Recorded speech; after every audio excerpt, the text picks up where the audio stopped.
It is Friday, so I hope everyone's going to have a great weekend, but this is also the last day. Tomorrow is Saturday, October 28th, Cecil County Dragway. I think the gates open up at 8 o'clock for you guys. Last day before the YouTube call-out challenge. Yesterday, we got a lot done, so we're going to quick go over that in the first part of this video, and then I'll let you guys know exactly what we have left to wrap up, where we're at, and kind of the whole thing, because that's what we're working on. We still have a little bit of work to do, definitely a little bit more than a little bit of work, but all manageable. It looks like we're going to be good. The biggest question is, will both trucks fit on the trailer? If you guys remember, last time we tried to fit 2 trucks on my trailer, the first gen was one, and then Mr. Sendit's regular cab was the second one. Now, we had to take his front bumper and rear bumper off, and they just barely fit. Now, old Quicksilver here, and yes, I think that we are just going to be going with Quicksilver for the nickname for this truck.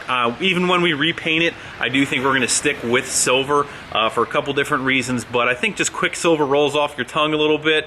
I was calling it the Silver Sled there for a little bit, but I think Quicksilver, a lot of you guys commented kind of the same thing, so I know, thank you guys, everyone who was commenting the nickname, but I think we're just going to go with Quicksilver. So the funny thing is, it's not so quick, so it's not so Quicksilver, but I don't know if the regular cab common rails probably are maybe a little bit bigger, longer, what have you, and we do have a front bumper on this thing, so it's going to be a tight fit. Today's Thursday, so I'm hoping that all the work that we get wrapped up and everything's ready to go tomorrow. We're just going to be washing and loading, things like that. But because we're going to be leaving at like 4 o'clock, and of course my phone rings. Every intro, the phone rings. Alrighty, so where were we? I think we were just mentioning work today, tomorrow, hopefully just wrap up, load, wash, get ready. We're leaving at like 4 o'clock in the morning, so there's not gonna be a whole lot of time for a video for tomorrow. So just keep that in mind. After the YouTube call out challenge and whatever happens there, maybe a video or 2 after that, I think I am going to take a couple days. Usually I don't go more than usually a day without uploading for you guys, just because I have stuff literally going on every single day. But I do think that we're gonna give the old knees a break. Me and Allie might just take a couple days. By that time, every wrench work order will be fulfilled and out. We're hoping to do that by the end of the weekend before we go to the call out challenge. So Allie, sister, and mother are packing away as we speak. So thanks again for everyone supporting, you know, not only the channel but Wrenchworks again. I can't say it enough, so thank you again. We will have all of the Wrenchworks stuff set up at our little tent area at the call out challenge, so again, make sure you guys stop by, say hello to that. But anyway, enough with the intro. Let's go over what we have done. We'll start with old Quicksilver here. As you can see, we spray painted up our hubs because we are going to be throwing on the slicks before the end of the day. Maybe we will start with that. But as you can see, we did steal. Oh, by the way, the temperature has dropped significantly, about 20 degrees. It's about 50 or so ish now, and it's raining, which sucks. But got the tail lights off the 05, stole those. Got everything deleted here off the hitch. I can't remember what I said or didn't say before. Got the bed completely scrubbed, cleaned. That's good to go. The tint looks amazingly dark but awesome at the same time. And of course it's locked. Got the hubs painted up. What else?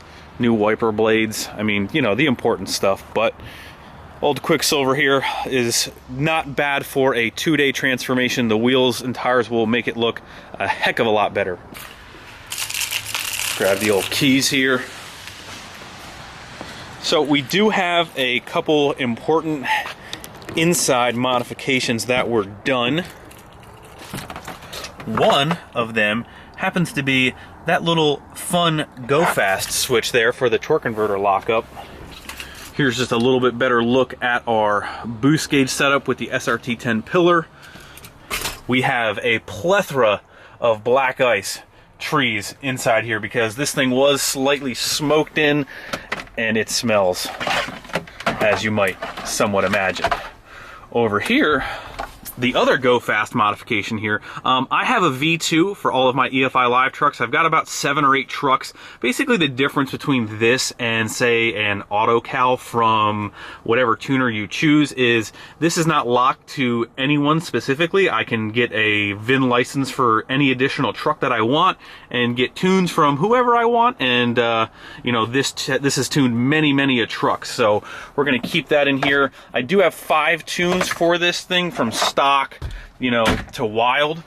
And of course, we always get all of our stuff from Garofalo Enterprises, who uses HPP tunes. So that is what is loaded in this truck, right now. So we're actually set on tune 5, which probably won't stay there. I think as I race this thing on Saturday, we'll go from, like, say, stock or the first setting all the way up to the highest one, maybe towards the end of the day, maybe leave a lockup switch for later in the day as well. I did get a couple questions on what exactly a lockup switch is. So torque converters can get kind of, I don't know, technical per se to explain, but basically the general gist of it is a torque converter lockup is putting your transmission in a 1-to-1, kind of like a manual truck with a clutch. You know, that is solid engagement from your engine to your transmission. Now a torque converter on acceleration is not truly like a 1-to-1 ratio. If that makes any sense, it's probably not the best way to describe it, but a lockup switch now in the 05 and in this truck, what I'm going to end up doing when I am using it, and lockup switches are known for, you know, not, I mean, they make it go faster, but they are also going to put a lot of strain on a transmission if it's not, you know, set up for that power level and yada yada so forth. So what I'll end up doing is hit the lockup switch as soon as it shifts into second gear, which will just propel the truck that much faster, seeing that it's locked up. Hopefully that explains a little bit better of what it is and why I have it in there. So if you haven't felt an acceleration on lockup, completely different than if you'd leave it unlocked up. It's just, it's a little bit, I don't know, how do you want to say it? It's not slippage, but it's slippage. The torque converter is, a factory trans really only locks up, I think, in third-ish, I think. I'm not exact, on a 48 anyway.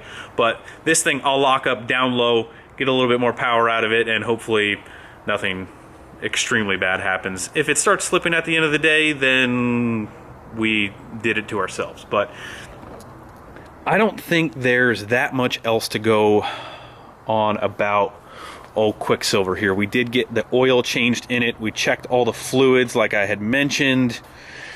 This interior is just needs some love, but intake, exhaust, and tune, we will see what she is going to do at the track with a set of good sticky tires on her. Now, the first gen over here, we did get quite a bit knocked out. As you can see, we are off the race ramps. We are on jack stands. That way the wheels can spin freely here. So got the tailgate on, and what we proceeded to do then was fill up the rear. Got the gear fluid in there, put our drive shaft in. That fit perfectly well. We got that back from our local guy. Alrighty, look at that sexy new drive shaft. We are good to go. Got it all connected, strapped up. So the specs on this drive shaft are 1480 joints, front and back. This is 4-inch DOM tubing, 95 wall, probably extremely overkill, but better safe than sorry, I guess. But the trans fan cooler setup is mounted back here. We're all good to go there.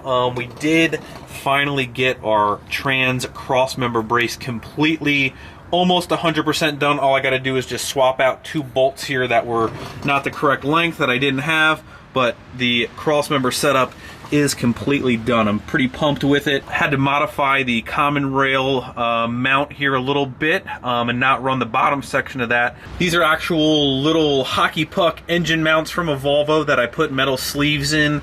instead of using some of the other bushing kits that I had, but I'm pretty happy with them. Everything worked out good, just got to tighten them down. So transmission crossmember checked off the list. So we last night actually started filling the transmission up until we ran out of fluid because Greg forgot to get extra. So it's got about 12 quarts in it now. It's still quite a bit low as we were checking it in neutral. So we got to do that. We got to finish up wiring the shifter, which we still have not done, and we have to nicely place this factory wiring harness out of the way. The only thing we're really going to be using on this for right now is this middle post. In this is the neutral safety switch, so we need to run that to a good ground, and this thing fires up no problem. And that's pretty much where we're at, I think. So we're just rapidly checking things off the list. That's what we're going to still do today, and I'm just going to double check my phone real quick, and we should be good to go. This dang rain putting a damper, but we got the hood stack piping back all set up. Alrighty, so I'm just going over the list on my phone of incomplete things that still would have to be done to be race ready. As you guys know, I kind of depicted earlier in the week that probably was not going to be race ready by this weekend. I'm not going to rush things to have something bite me in the ass at the track and then blow up again or something dumb. I just don't want to be that guy, and just because I'm rushing. So, you know, old Quicksilver here will take care of the racing for that day. Who knows, maybe the Tow Pig, maybe another truck that you guys don't know about, but either way, we will be racing Saturday, and the first gen will just be on display. It'll be at the tent, it'll be where we're kind of hanging out. So, transmission crossmember done, transmission fluid, we are going to complete. The wiring we are going to complete. Now, the other things that I've shown you guys that are not done is the fans. I want to actually put a plate on the bottom of the shifter underneath the cab. One of you guys mentioned that, just to kind of span that load a little bit for the floor. So again, not completely necessary. It doesn't have gauges, and the pump's not turned up. And I guess you're thinking of these things like, yes, you could probably throw this stuff in all tonight, be ready to go, work on it tomorrow. But I'm done rushing. That's pretty much what it comes down to. I'm not pushing myself going somewhere. And then on top of that, all of the work, I'm supposed to test hits, you know, that night, Friday night, before we leave at 4 o'clock in the morning. Just not going to happen. Now, the other thing that is a little bit more time consuming that won't have time to get done is probably the number one reason, is checking the transmission pressures. So as you guys know, Mr. John Muldoon always tests all of his valve bodies before they go in any transmissions. But on a normal 48 would have a throttle valve right here, which is actually going to control your pressures in your transmission. Now, because we're running a full manual valve body setup, those pressures are actually set by the length of this rod, determining how much percentage is this pulled back. So that is the main reason why we definitely 100% before this thing goes down the track or does any serious pulls, we need to make sure exactly what pressure we're at. Now, that's, you know, a somewhat time-consuming process, and something that we don't want to have damage this very expensive transmission. So again, it'll be good enough to put on the trailer, show you guys exactly, you know, what we've been slaving away on.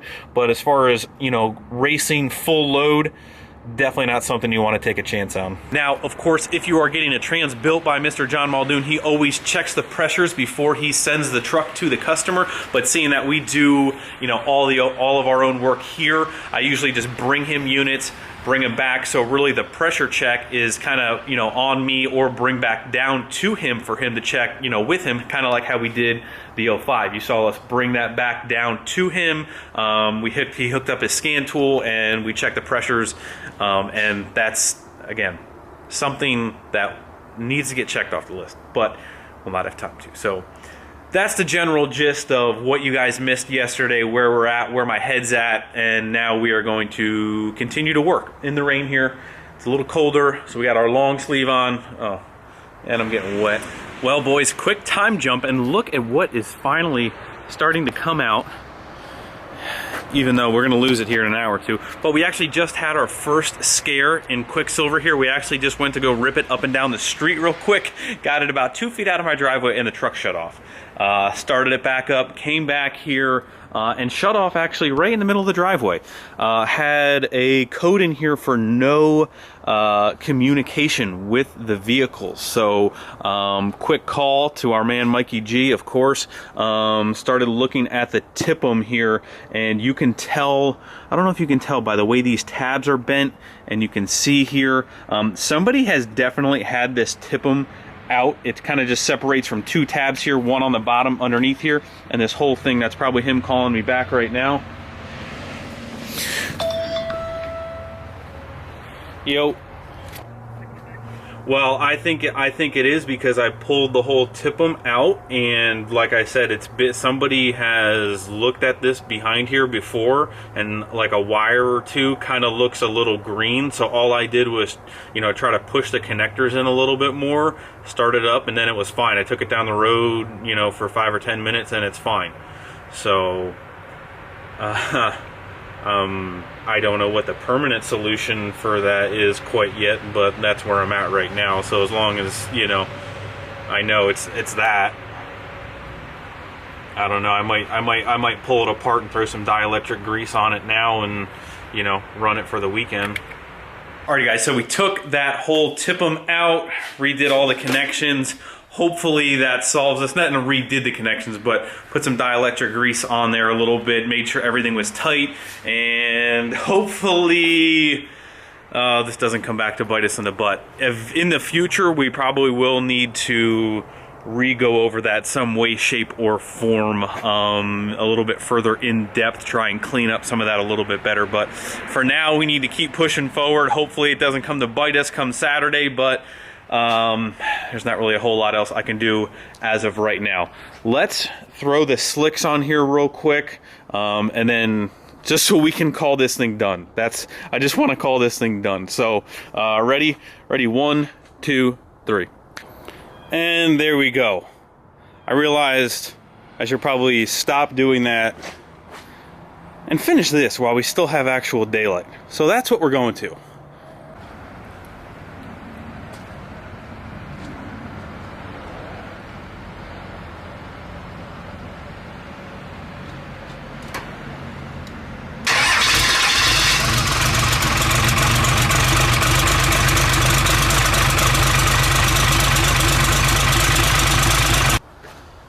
Alrighty boys, and just like that, the transmission is filled. It rained all in our stack today because we didn't have it covered because it wasn't supposed to rain, so we'll have some cleanup to do of the soot. But got the neutral safety switch grounded over here to our battery, basically hid all of the rest of the transmission wires down inside the extra loom and everything in there, so those are all tucked away. So the shifter wiring is just going to run underneath the truck. That's really simple, tapping into power and ground, and we're just going to throw our cross member bolts in, and then this thing can pretty much go back down on the ground. So that is where we're going now. We're doing the slicks at the same time. Look at how much better this thing looks with just a set of freaking black wheels on it. Holy smokes, it looks a lot better. Alright guys, we picked up a stranger. What's going on? Johnny Coveralls. Yeah. Oh, wait. By the way, my back's still broken. Back's still broken. So we got the slicks on. Everything's tightened up. We're actually going to move this around because look at what's not in its home anymore. Firsty moved, even though you can't see it over there. We forgot to flip the camera on. But we're going to move this now so we can get both trucks there. We're going to let this thing warm up. I think the transmission's overfilled, so we're going to get some fluid out of that, and then we're pretty much ready to go. And we can't see anything, so, but this thing definitely looks a lot faster than it's probably going to be. Yeah. Fastest looking 13-14 second truck you've ever probably seen. All right, let's move this pig. Trash can, here we go.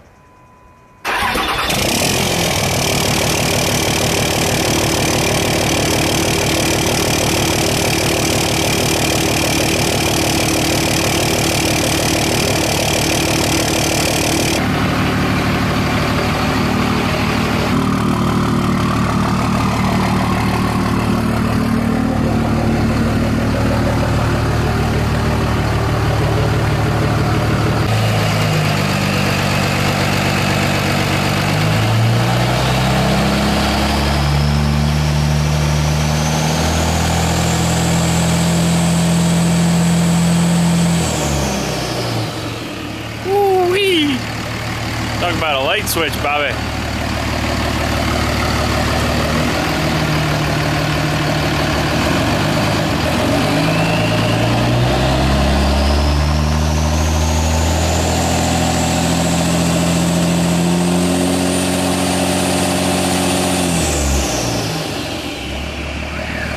Clean as a whistle. God dang. That there's a whistle pig. What? That there's a whistle pig. Loud? She whistle like a mother. Really? She gonna be slower than dog poop though. Whistle pig. God dang it.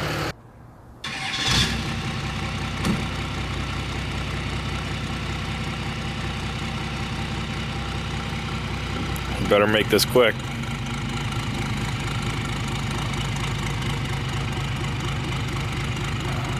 That thing's just a regular old tractor back there. Good.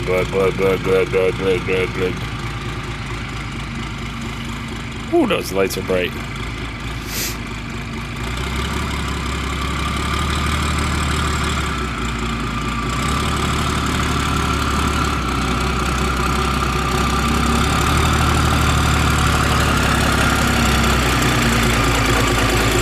Pardon me, sir. Hey guys, another late night wrapping up this video with you guys. We are as ready for this weekend as we possibly can. I've pushed as hard as I can possibly push. Tomorrow we're going to get everything cleaned up, ready for you guys on Saturday. Like I said, October 28th, like I've mentioned a million times, this Saturday, come check us out, come hang out with us. Me, John, Jesse, Andrew, everybody's going to be there. Come hang out with us. It would be a great time. You're not going to want to miss it, I will tell you that. So here we are, Quicksilver and the old first gen. Now that it's on the ground, the rear definitely looks a little bit too wide. We either need to get a less wide wheel in the back or push the front out a little bit more. So who knows, we'll take care of that. But everything is pretty much ready to go. Not that you can really see it. Oh, here we go, fire truck coming by.